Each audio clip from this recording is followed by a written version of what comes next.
The Ukrainian government and pro-Russian rebels who have been fighting in eastern Ukraine have signed a deal that will hopefully bring the months-long conflict to an end. Negotiators from all sides told reporters at a press conference the ceasefire deal would go into effect Friday at 1500 GMT or 6 p.m. local time. And Ukrainian President Petro Poroshenko confirmed the agreement soon after, tweeting, "In Minsk, a preliminary protocol on an agreement for a ceasefire has been signed. This protocol will come into force on Friday." The BBC reports the deal consisted of between 12 and 14 points, including a halt to active offensive operations by both the Ukrainian military and the pro-Russian separatists, international ceasefire monitoring, unconditional prisoner exchanges, and humanitarian aid corridors. Critical hours ahead. We're going to watch closely southeastern Ukraine to see if both sides heed this ceasefire agreement and finally end the fighting. But the New York Times points out some doubted the strength of the agreement almost immediately after reports surfaced Friday morning of continued fighting around Mariupol in southeastern Ukraine. Friday's announcement came just a few hours after representatives of Ukraine, Russia, pro-Russian rebels, and the Organization for Security and Cooperation in Europe met in Belarus' capital to negotiate the much-anticipated ceasefire.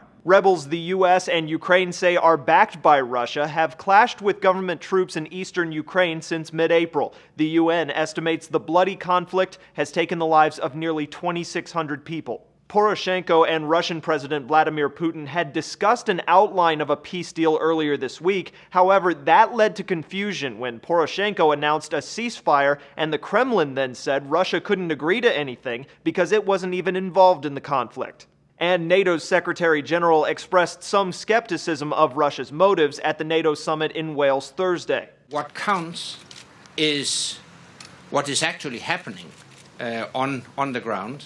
We continue to call on Russia to pull back its troops from Ukrainian borders. The finer details of the deal have yet to be finalized. For Newsy, I'm Cliff Judy.